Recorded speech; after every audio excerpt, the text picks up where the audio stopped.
Oi, está no ar o Semana Legislativa, nosso telejornal que te apresenta o resumo das notícias que marcaram a semana aqui na Câmara e na cidade. Acompanhe agora os destaques desta edição. Oportunidade única, estudantes de São José participam de competição de robô ao lado de cientistas renomados. Evento faz parte das ações do Space Studies Program.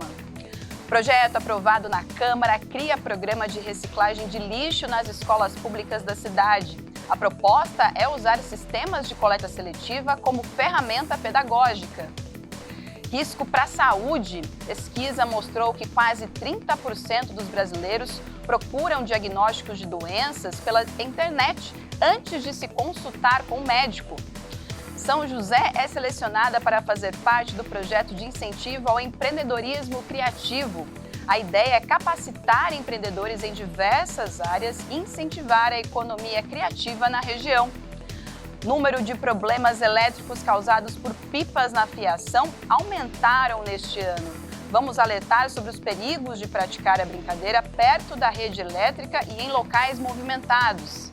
Também vamos dar dicas de opções culturais para curtir as férias. Tem evento especial nas bibliotecas e nas casas de cultura em São José para todos os gostos. Seja muito bem-vindo e bem-vinda. Está no ar o Semana Legislativa.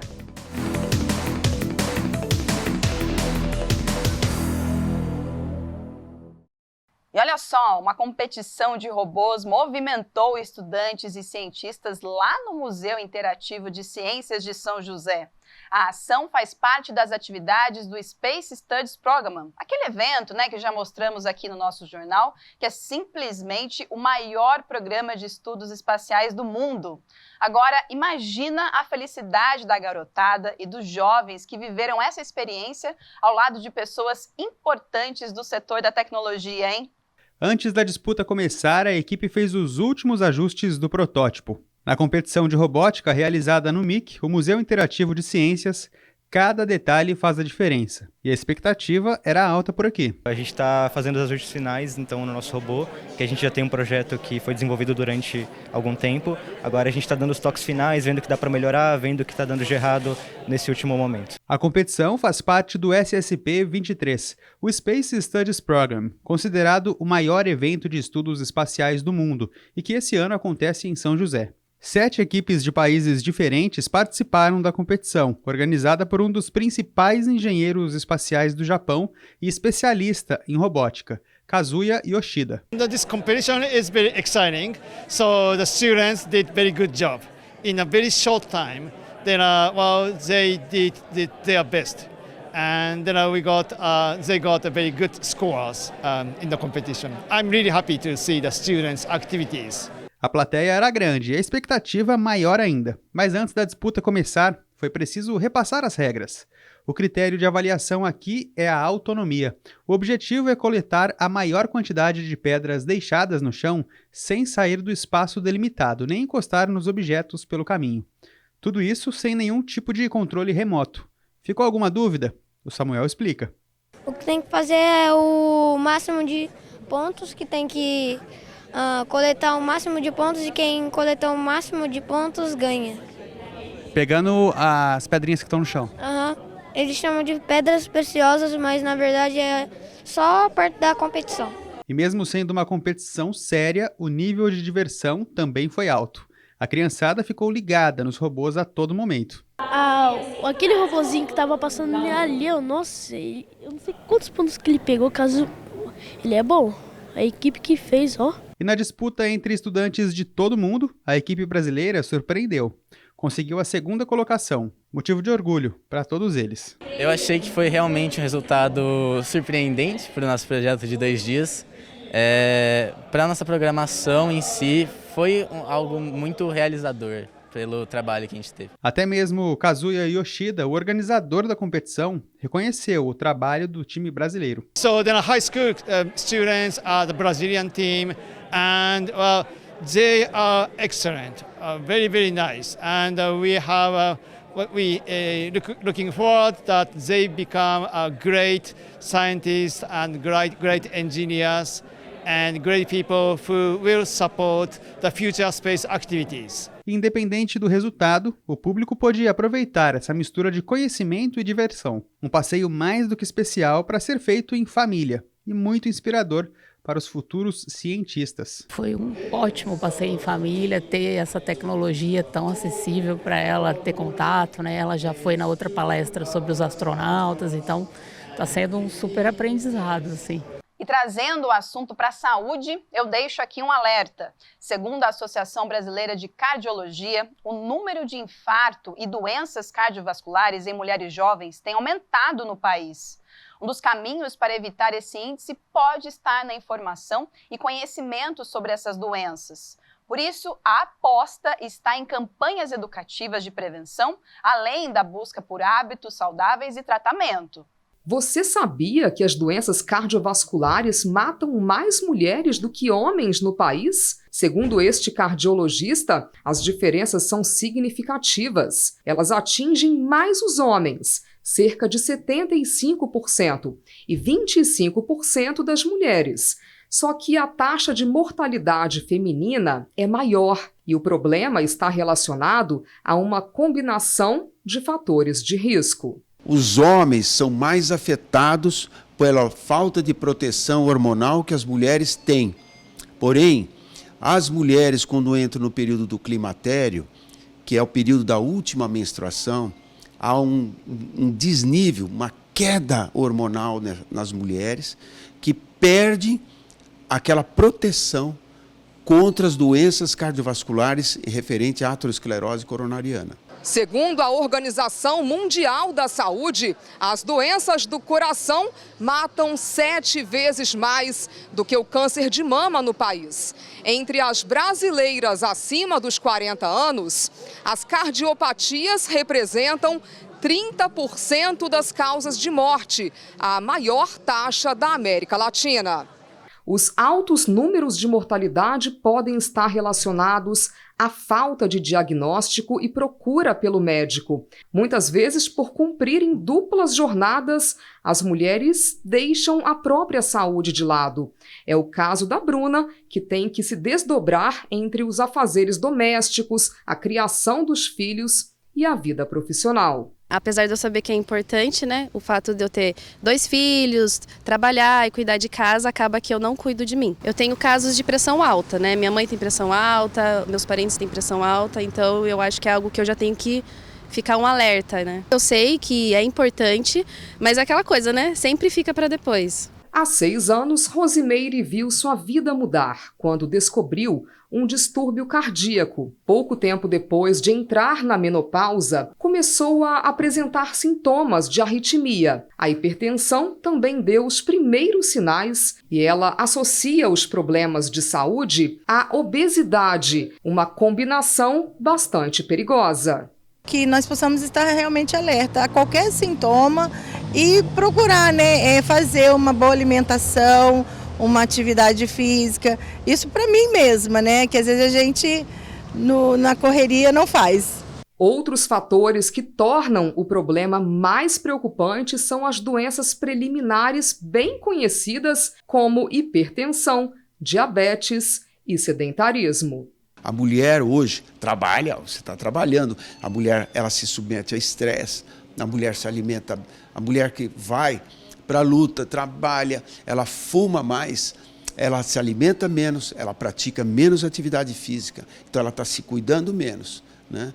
E então ela está, dependendo dos fatores hereditários que ela tem, ela vai estar mais vulnerável a uma doença mais precoce. Alguns sinais das doenças cardiovasculares são menos evidentes. Não parecem se relacionar a nada específico. Às vezes, é uma dor que aparece em outra parte do corpo, mas que merece atenção.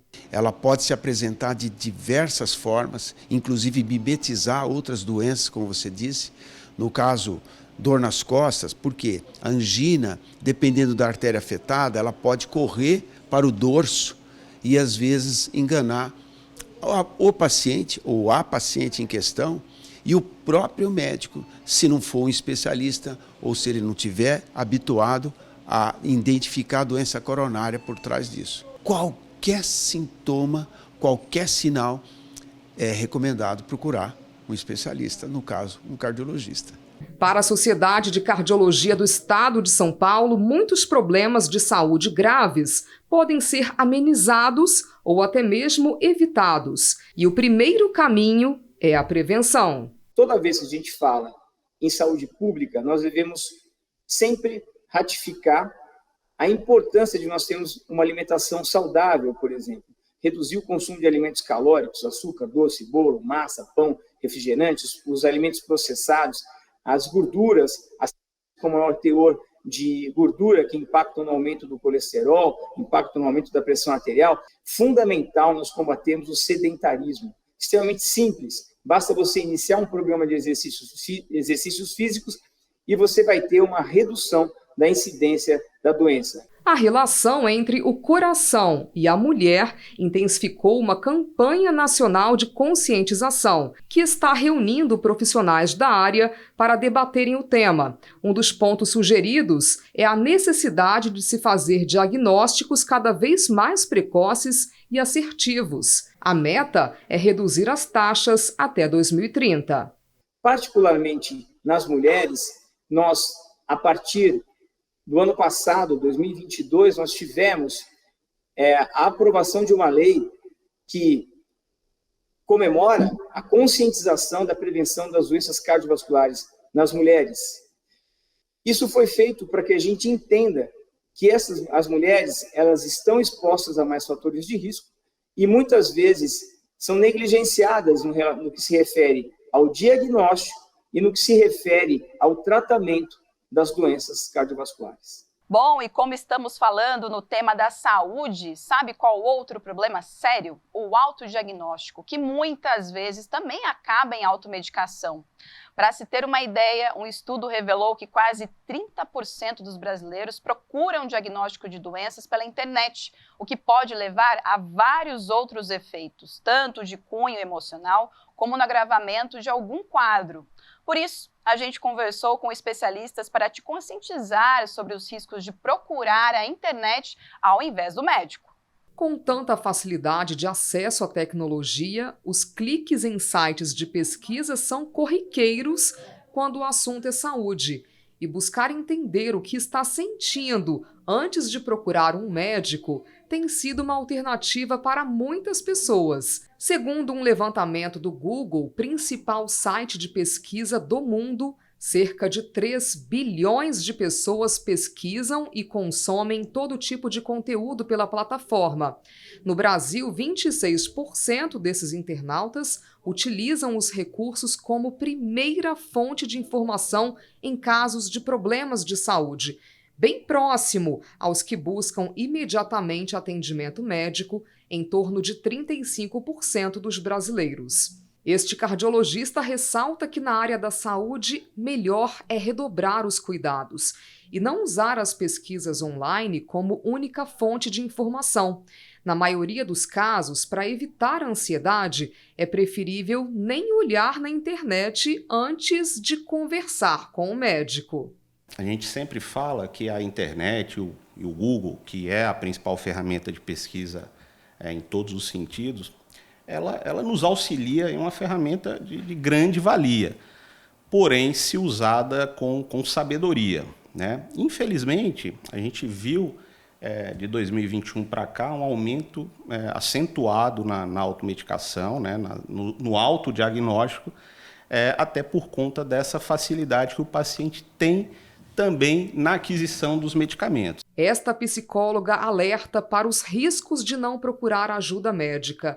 É que algumas pessoas chegam a um nível de confiança extremo nas pesquisas e acham que sabem mais do que o médico. Algumas não acreditam no tratamento prescrito e preferem fazer uso da automedicação. A automedicação, ela pode sim gerar vários efeitos nas pessoas, porque muitas vezes elas fazem um diagnóstico errado delas mesmas, até do que é ansiedade, do que é preocupação natural, e elas vão saindo, muitas vezes comprando remédios assim, que podem trazer até intoxicação orgânica, reação alérgica e tudo isso, além de mascarar, né, o problema que ela está tendo. Ela pode trazer sim efeitos, inclusive de mais preocupações, de mais ansiedade. Segundo o médico, grande parte dos remédios para problemas mais simples, como hipertensão, é vendida sem receita, e isso representa um problema de falta de controle. Em alguns casos, pode mascarar uma doença mais séria e retardar o tratamento. Mas não só com hipertensão, arritmias também. O paciente refere a algum tipo de palpitação, tem a sensação que está tendo alguma palpitação, faz uma pesquisa ali na internet, acha que está tendo arritmia, consegue adquirir o antiarrítmico de uma forma fácil na farmácia, enfim. E também é uma coisa que pode ocasionar problemas e ser deletéria à saúde do paciente. Os sites de pesquisas podem ser aliados no acesso à informação, mas essa tecnologia não substitui a consulta médica. Cada caso é um caso, e somente exames e o olhar clínico de um especialista vão servir de base para um tratamento efetivo. Se automedicar é um risco, né? Você põe em risco a sua saúde, porque você não abrange o sintoma em si. Você vai fazer uma busca um pouco minuciosa. O melhor seria ir no médico e fazer uma busca mais detalhada sobre o caso e depois você saber do médico, que é uma pessoa que estudou para isso, né, para te orientar sobre a medicação. Então é muito importante a pessoa saber a fonte de onde ela está buscando. E, na verdade, o que é mais importante ainda é consultar o médico, porque eu já tive relatos de pessoas irem me perguntar por eu ser da área da saúde e falar que eu vi no Google, vou tomar tal medicação, e isso é muito perigoso, porque ela não sabe a fonte dessa informação, não sabe se o problema dela realmente é para aquela determinada situação, aquela determinada doença, né? No próximo bloco, vamos falar de um projeto de lei aprovado na Câmara que vai criar nas escolas públicas da cidade um programa voltado para a reciclagem de lixo. É a consciência ambiental trabalhada desde cedo. Você também vai conhecer mais sobre empreendedorismo criativo. São José dos Campos foi selecionada para um projeto na área. A gente volta já já.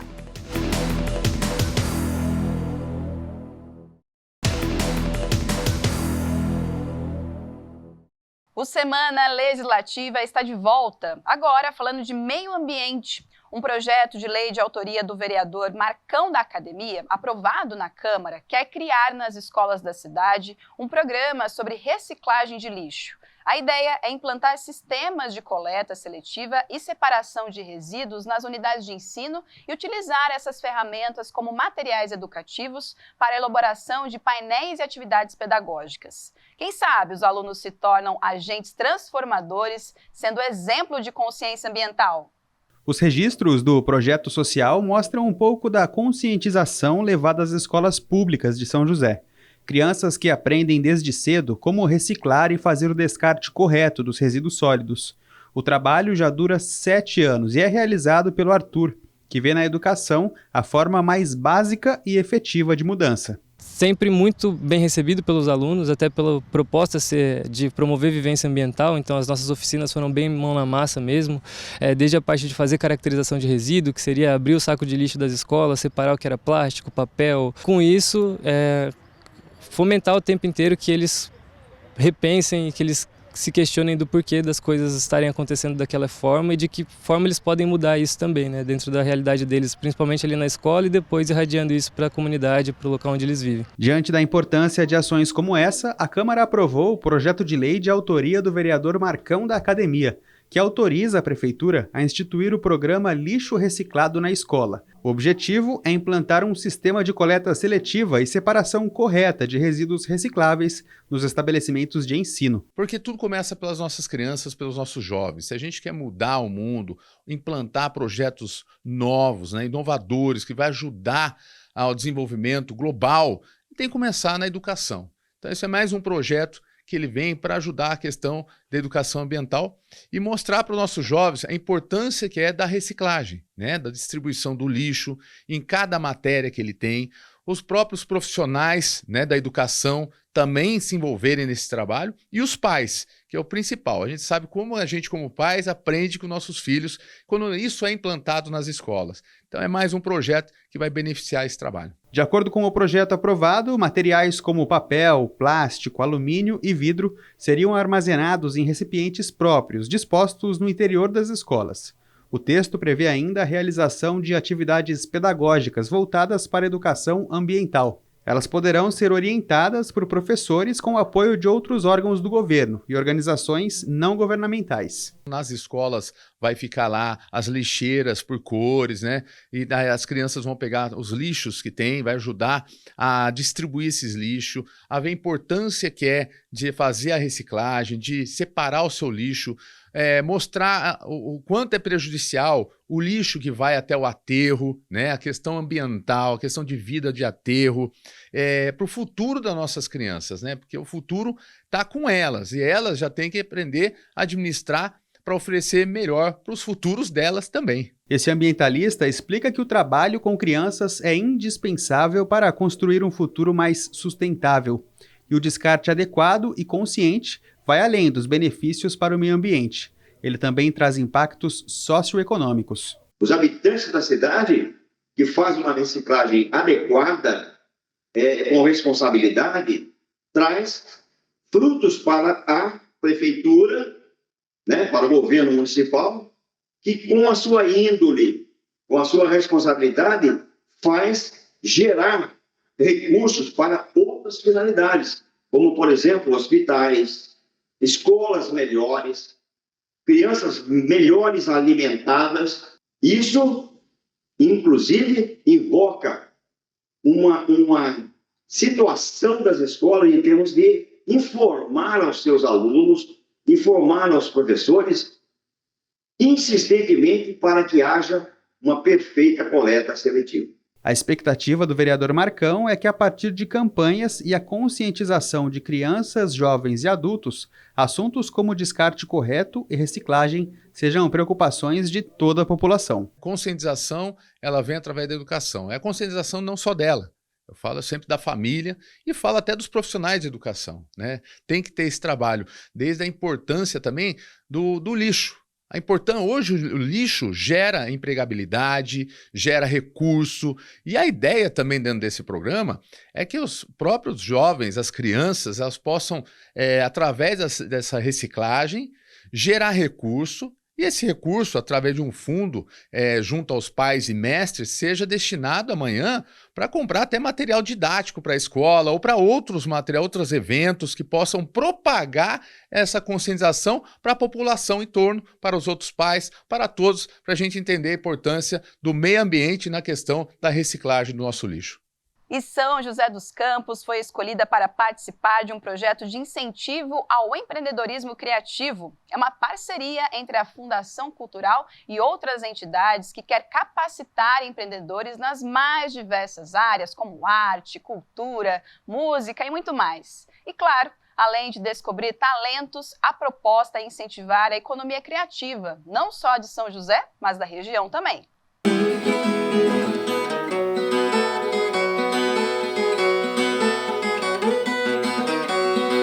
A música sempre acompanhou o Wilson. A paixão pela viola caipira é tão grande que vai além das notas e acordes.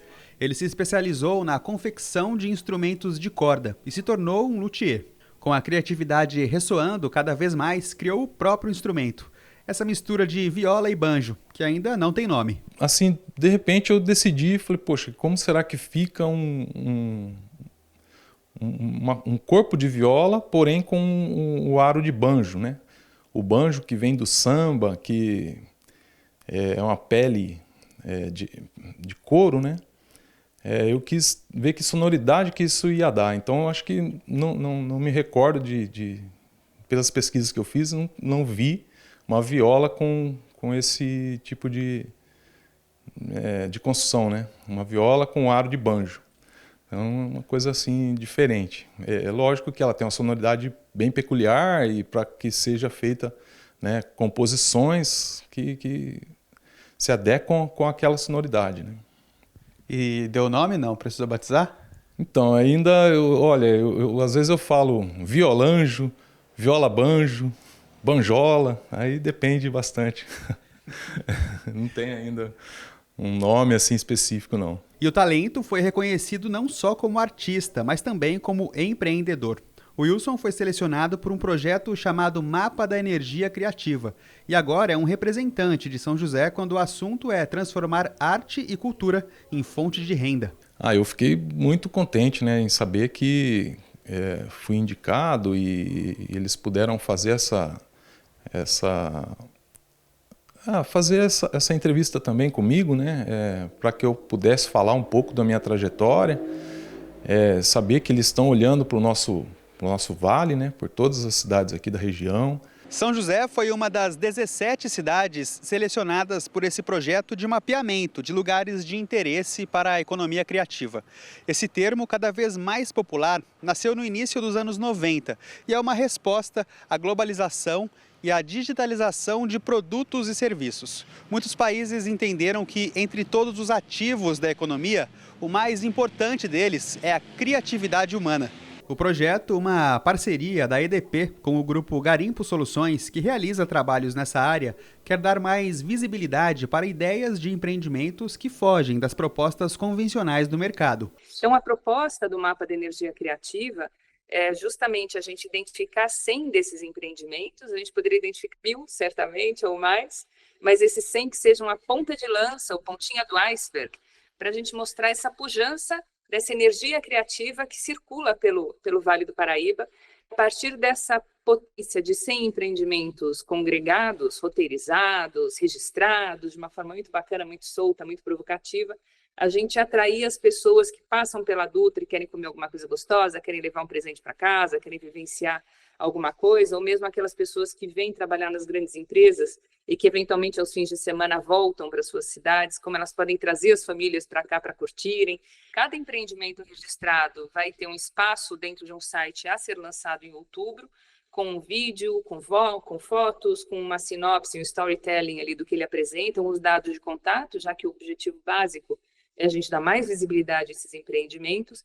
E esse site a ser lançado em outubro no mapadenergiacriativa.com.br vai justamente roteirizá-los para que alguém que esteja passando pela região, esteja buscando algo para fazer no fim de semana, no feriado, uma experiência diferente, possa ter acesso ao que acontece. Ao todo, foram 100 projetos selecionados, 22 de São José. Os encontros começaram em maio desse ano e pelos próximos meses vão ganhar forma. E a expectativa é que esse universo continue crescendo. Por isso, o projeto também incentiva o desenvolvimento de ideias criativas entre os estudantes. Então a gente pensou numa cartilha que na verdade está virando um jogo. E aí eu dou um spoiler para vocês da TV Câmara de São José.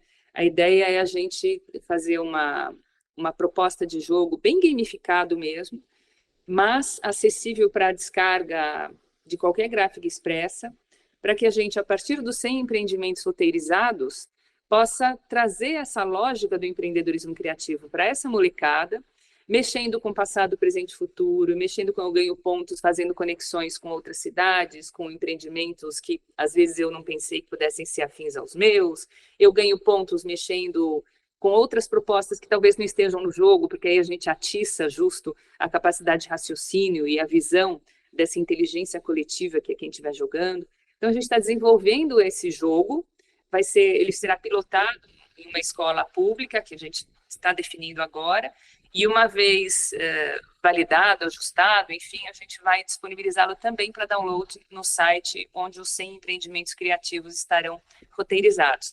E na hora de planejar o futuro da economia criativa, a Fundação Cultural Cassiano Ricardo é uma ferramenta indispensável. Isso porque o conhecimento passado aqui, através de oficinas culturais gratuitas, pode trazer benefícios para a economia. Bem, se ele quer se aperfeiçoar, nós temos alguns núcleos aqui, ó, a orquestra, o coro, a dança, o circo, onde temos bolsistas, jovens bolsistas, que recebem uma bolsa para se aperfeiçoar tecnicamente dentro daquela área. E daí ele pode sim se transformar num grande profissional, como temos alguns aqui que já saíram e foram para companhias fora do país, ou mesmo dentro de São José ou do estado de São Paulo, e trabalhando profissionalmente.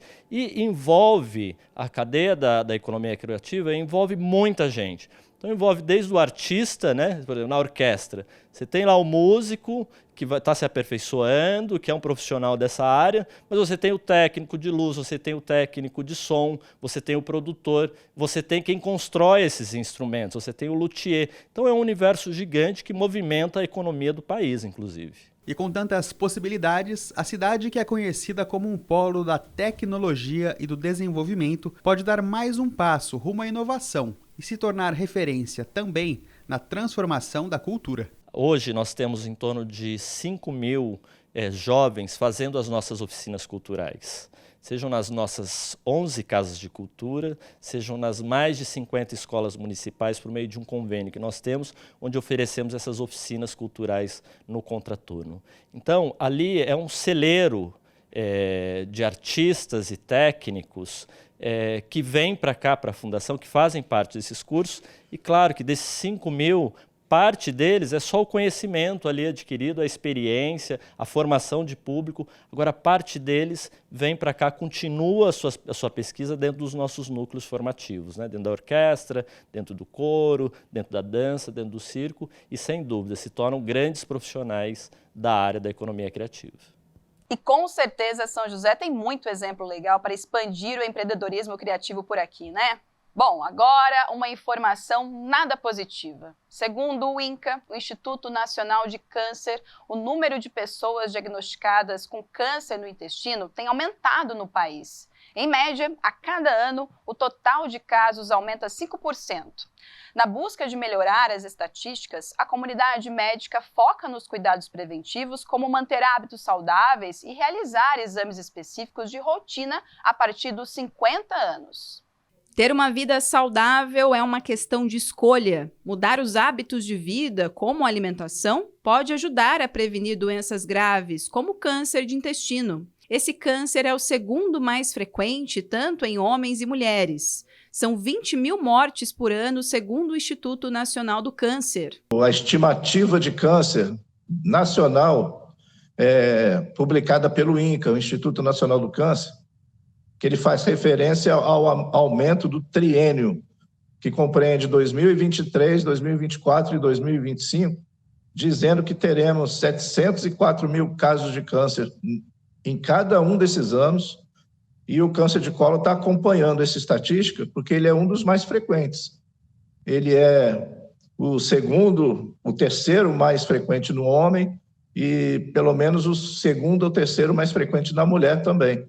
A estimativa de instituições ligadas à saúde do sistema digestivo é que no ano passado, 265 brasileiros tenham sido internados a cada dia por complicações do câncer de intestino. Só entre 2013 e 2022, foram mais de 768 mil casos registrados em todo o país, com um aumento médio de 5% a cada ano. De acordo com o INCA, são esperados cerca de 20 novos casos a cada 100 mil homens e 21 a cada 100 mil mulheres. Os sinais e sintomas mais comuns são presença de sangue nas fezes, dor e cólica abdominal frequente com mais de 30 dias de duração, alteração no ritmo intestinal como diarreia ou constipação, emagrecimento rápido, além de anemia, cansaço e fraqueza. Por isso, é preciso se atentar aos fatores de risco para o câncer do intestino.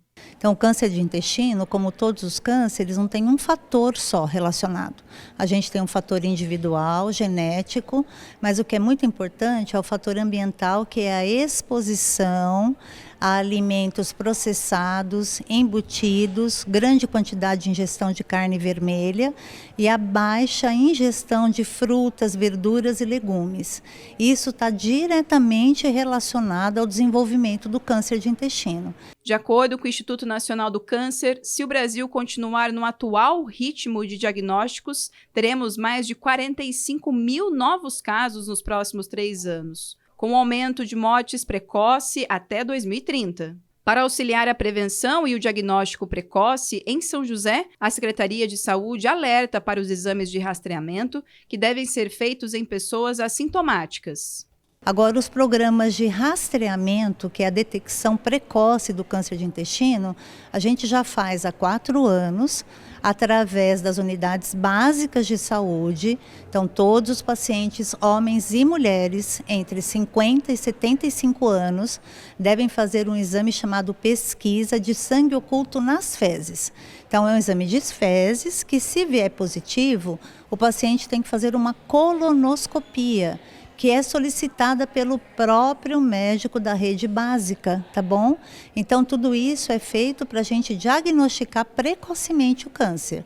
Ainda para ajudar na prevenção e reduzir o índice de câncer de intestino, há 2 anos o Dr. Wilton fundou uma ONG que conta com doações através de campanhas para ajudar quem ainda está na fila de espera e não tem condições de pagar por uma cirurgia. E a nossa missão principal é agilizar cirurgias daqueles pacientes que têm câncer, precisam operar, não têm condições financeiras de pagar uma cirurgia particular, não tem plano de saúde, e que a demora no SUS faz com que o prognóstico, né, desse paciente piore bastante, que o tumor avance, tornando-se às vezes até inoperável, até intratável. Então a gente procura adiantar esse tratamento cirúrgico pagando pelas cirurgias integralmente. E nós vamos para mais um intervalo e voltamos com alerta, viu? O número de problemas elétricos causados por pipas na fiação aumentou em São José. Agora, na época de férias, então, todo cuidado é pouco, não é mesmo? Ainda tem uma matéria para te incentivar a curtir a programação cultural em São José. Tem muito evento legal na cidade, viu? Me espera, é daqui a pouco.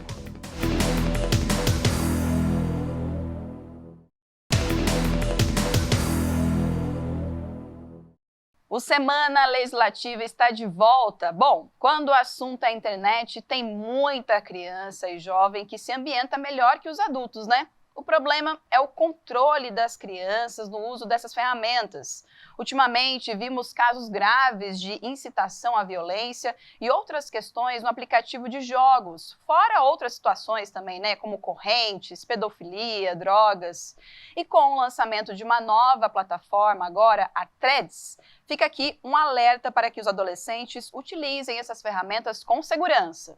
A tecnologia chegou para ficar e para facilitar a nossa vida, isso é inegável. E ela tem se conectado com a gente cada vez mais cedo. Para se ter uma ideia, 86% das crianças e adolescentes são usuários da internet e possuem perfis em redes sociais aqui no Brasil. É o que aponta uma pesquisa da NIC.br. O problema é que criminosos se aproveitam dessas ferramentas entre redes sociais e aplicativos, como o Discord, por exemplo, para atrair, assediar e depois chantagear menores de idade. Essa psicopedagoga faz um alerta em relação às consequências que situações como essa desencadeiam na aprendizagem desses jovens. O desenvolvimento cognitivo e o emocional, eles caminham atrelados, né? Eles caminham juntos.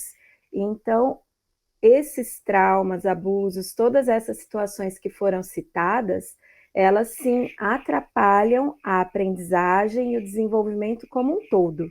A palavra de ordem para evitar que toda uma família seja vítima de uma situação tão séria e desgastante como essa é o diálogo, que os pais criem um canal de comunicação efetivo e amplo com seus filhos.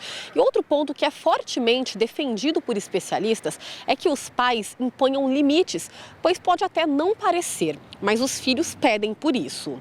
Não é chegar e proibir, falar não pode usar, mas sim usar com limite e explicar quais são os efeitos negativos, os riscos que eles podem estar correndo. Nós precisamos mostrar para esse adolescente, olha, eu sei que você vai ficar chateado, eu sei que você não gosta disso, mas a gente precisa diminuir o seu tempo. Ou, nesse aplicativo X, você não entra.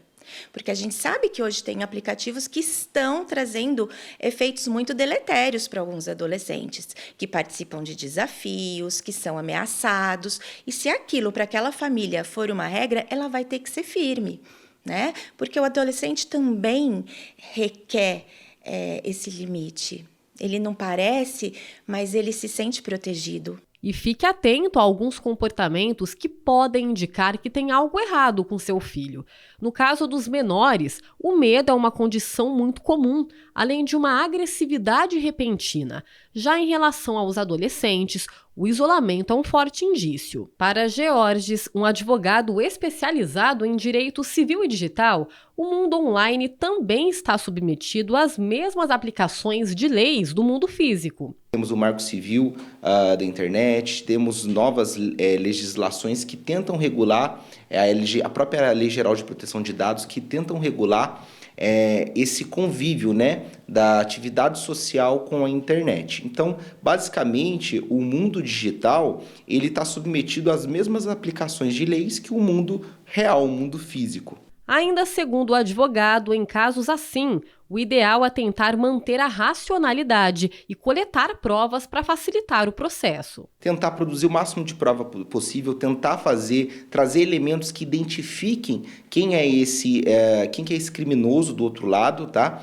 É para a gente conseguir alimentar as autoridades, a polícia, para que a gente tente fazer essa identificação do criminoso e traga a punição para ele no momento futuro. Hoje o Estado de São Paulo, não só no Estado de São Paulo, mas em todo o Brasil, tem surgido as delegacias especializadas em crimes cibernéticos, onde tem uma operação mais focada em fazer a identificação, que é o grande problema, né, dos crimes realizados no ambiente virtual. Portanto, pais, não tem outra receita a não ser atenção. Não terceirize a educação de seus filhos e, se for o caso, restrinja acessos. E lembra da Carol, psicóloga? Ela toca num tema importante. Seja propositivo com seu filho. Os pais precisam sustentar as regras, aquilo que eles colocaram. E para sustentar, eles vão ter que sustentar choro, eles vão ter que se sustentar aquele momento que o pai está cansado e o mais fácil seria dar a tela fora de hora. Então, sustentar, eles precisam sustentar. E eles serem as pessoas que vão propor: filho, não tem tela, mas olha aqui, comprei um livro legal para a gente ler juntos. Vamos fazer uma brincadeira?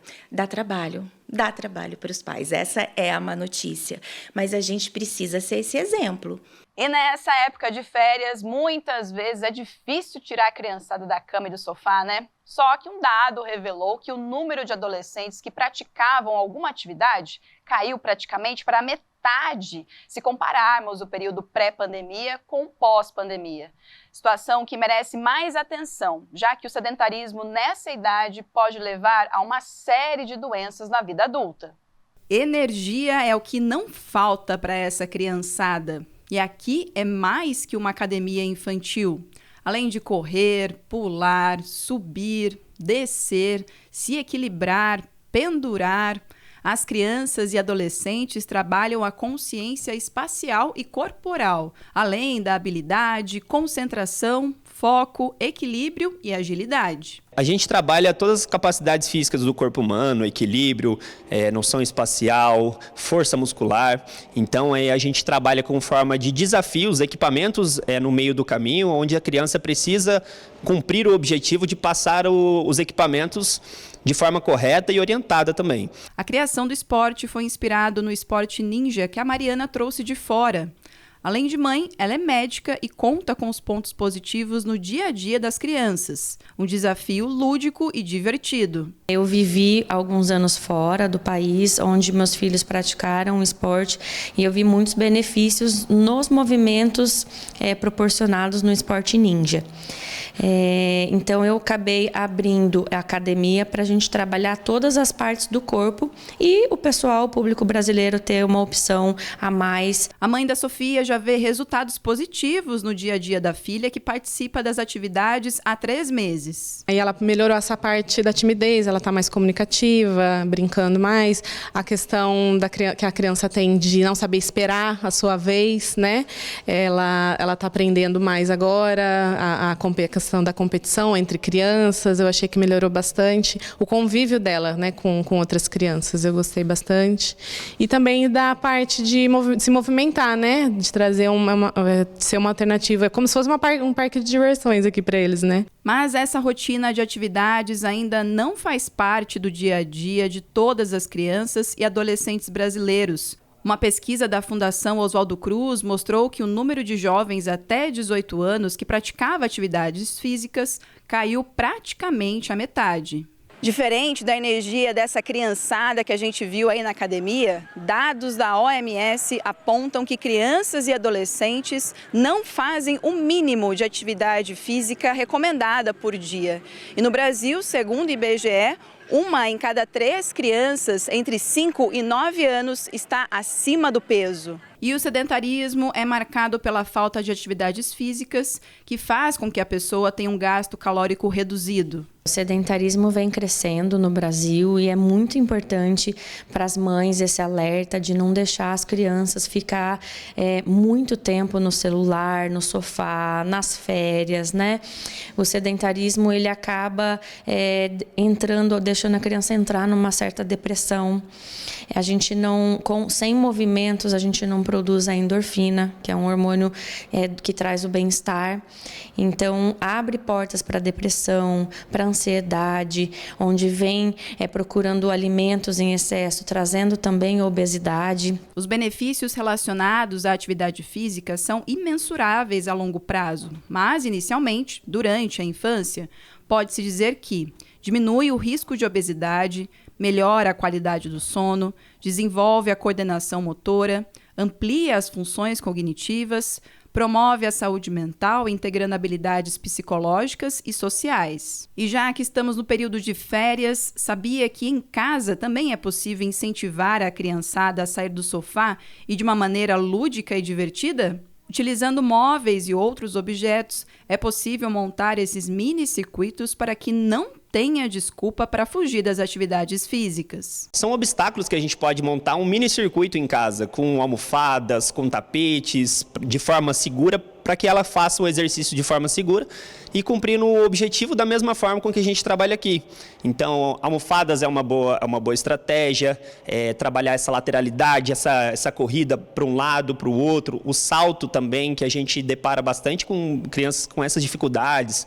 Então, conseguimos sim fazer alguns mini-circuitos em casa, fazendo com que a criança faça atividade física de forma lúdica também. Se tem uma coisa que muitas crianças brasileiras gostam, é de soltar pipa, né? Uma diversão e até mesmo um esporte de gerações. Mesmo assim, todo ano a gente tem que lembrar dos riscos de praticar a brincadeira perto dos fios e em locais movimentados também. E olha só, segundo a EDP, o número de ocorrências de problemas elétricos impactados por pipas nas fiações aumentou na nossa região. Situação séria, viu? E que pode gerar muitos acidentes. É só chegar às férias escolares que elas tomam conta do céu. A pipa é a diversão da criançada nessa época do ano. Mas quando se trata de rede elétrica, a brincadeira se torna sinônimo de perigo. A gente chama de linha chilena, né? Quando a criançada passa cerol na linha, né? Para que ela possa fazer aí a brincadeira, para disputar lá no céu, né? Com a pipa com outras pessoas. Essa linha chilena, ela tem um alto poder de corte, né? Então, quando ela enrosca em algum fio, a criança fica puxando aquela linha para poder tentar tirar a pipa, onde pode descascar a parte que é encapada do fio e aí chegar no material condutor. E mesmo os casos que o fio não é encapado, aquela linha ela tem o poder de fazer o corte. Os incidentes com pipas na rede elétrica deixaram mais de 1.600 casas e estabelecimentos sem energia na cidade neste ano, segundo o levantamento da EDP. Na região, 34 mil moradores já sofreram com esse mesmo problema em 2023. O número de pessoas afetadas cresceu 57,4% no primeiro semestre desse ano, na comparação com o mesmo período do ano passado. Normalmente a religação acontece de forma automática, né? Mas quando há necessidade de uma equipe ao local, a equipe verifica lá que existe uma pipa enroscada que gerou o curto-circuito na rede e causou ali a queda de energia, né? E aí isso gera um transtorno para hospitais, empresas, residências, né? O uso do cerol, a combinação entre cola e vidro moído passada nas linhas, é proibida por lei em todo o estado de São Paulo desde 1998. O texto proíbe a fabricação e comercialização da mistura. Desde 2019, uma lei municipal reforça essa proibição e inclui a linha chilena no texto, um termo usado para outras variações, que utilizam itens como madeira e óxido de alumínio. Segundo o Corpo de Bombeiros, em algumas situações, essas combinações se tornam condutores de eletricidade. Nesse período de férias, a atividade de soltar pipa cresce muito, né? E a gente tem muita ocorrência nessa natureza de da criançada ou do praticante de soltar a pipa procurar resgatar a pipa junto à rede elétrica. Ela foge do controle e a tentativa de resgatar causa algum tipo de acidente, né? Contato do fio, um curto-circuito, um choque, uma queimadura ou até algo mais grave. Em caso de acidente, o socorro pode ser chamado pelo 193, número de emergência dos bombeiros. Mas algumas recomendações podem ajudar na prevenção desse tipo de acidente. Não é possível impedir a prática, né? A gente sabe que a prática é culturalmente difundida aqui no estado, no país, mas nesse período de aumento da demanda, o que a gente orienta a fazer? Quer praticar, soltar a sua pipa, busque sempre um local afastado de rede elétrica, afastado também do trânsito, do tráfego de motocicletas, de pessoas, para que você consiga fazer isso com muita segurança, né? Então, afastado de rede elétrica, afastado de tráfego de pessoas, de motocicletas. Nesses casos, os motociclistas são as principais vítimas. Para quem está em alta velocidade, as linhas cortantes podem ser fatais. Mas os acidentes envolvendo pipas não estão ligados somente à rede elétrica ou às áreas urbanas. É preciso que o cuidado seja redobrado em qualquer lugar. Isso porque, segundo a Guarda Civil, muitas ocorrências são registradas em locais abertos. Por isso, a Guarda Civil realiza uma campanha de conscientização nas escolas. Além das cartilhas educativas, os agentes da GCM também dão orientações. Tudo para não deixar a diversão virar perigo. A gente tem que ter empatia nesse caso, né? De pensar no cuidado do outro também. Então, a guarda ela pode fazer essa abordagem, ela pode recolher esse material se ele for um material cortante. Então, nós pedimos para os pais tomarem conta de suas crianças, porque realmente é uma brincadeira saudável, né, para a maioria das crianças, mas também os adultos e os adolescentes terem consciência que podem causar acidentes até fatais. E tempo de férias também é tempo de cultura e literatura, viu? Inclusive, durante todo este mês, as bibliotecas de São José vão oferecer uma programação de oficinas criativas para incentivar a leitura e o olhar artístico para crianças, jovens e toda a população. A gente vai aproveitar para te mostrar um pouco mais desta ação e também reforçar que ao longo de todo o ano, São José também tem várias oficinas culturais gratuitas para todos os gostos. Ficou curioso e quer saber como participar? Então, fica de olho na reportagem.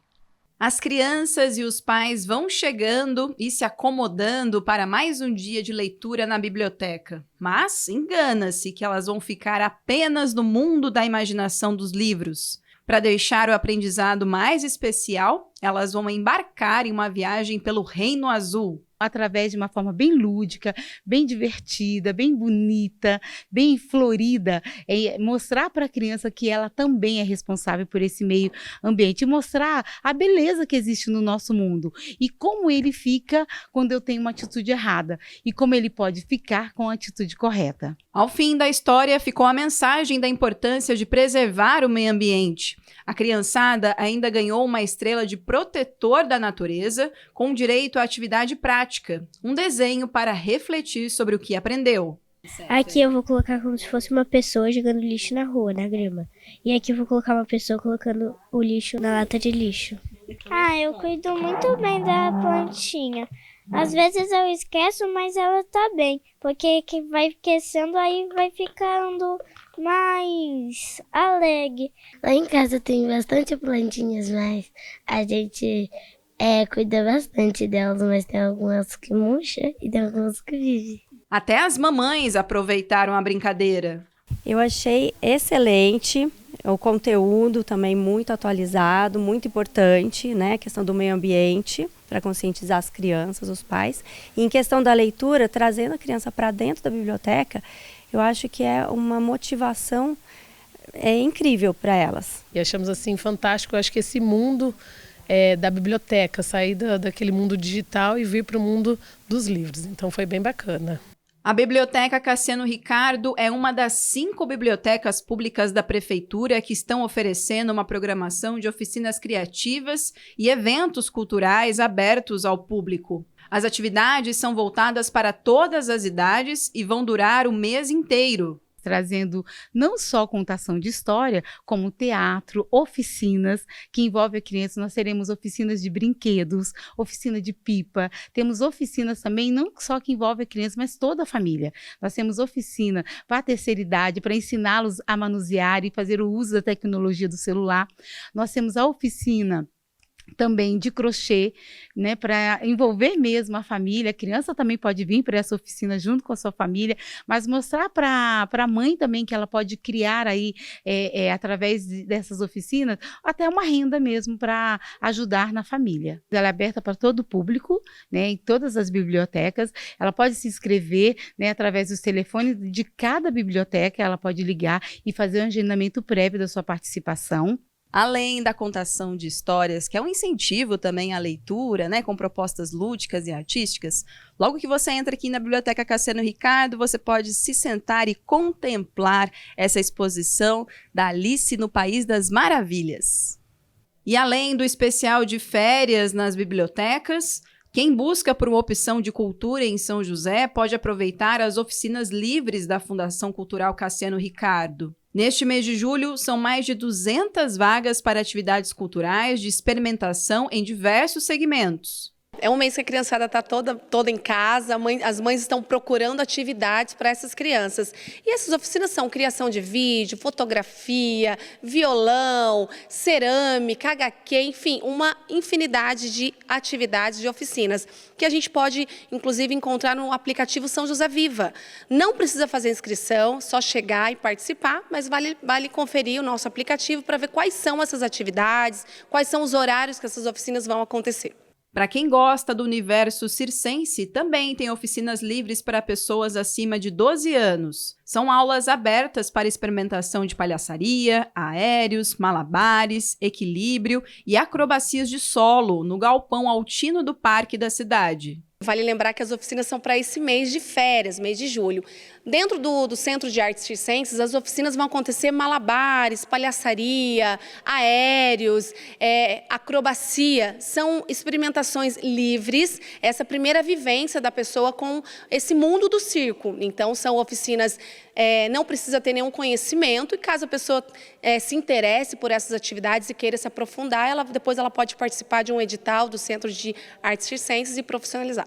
E durante o ano todo, a diretora conta também que todos os cursos e oficinas oferecidos pela Fundação estão disponíveis no aplicativo São José Viva, que você pode baixar também para Android e iOS. Lá você pode encontrar oficinas para crianças, adultos e idosos voltadas para as áreas da música, dança, teatro, artes visuais, que acontecem em várias casas de cultura. E o Semana Legislativa fica por aqui, mas continue ligado na nossa programação, viu? Se você quiser rever esse programa, é só acessar a nossa página no YouTube, Câmara SJC. E também continue acompanhando a gente lá no Instagram, tá? Curte, comenta, compartilha, viu? Um ótimo fim de semana para você. Tchau!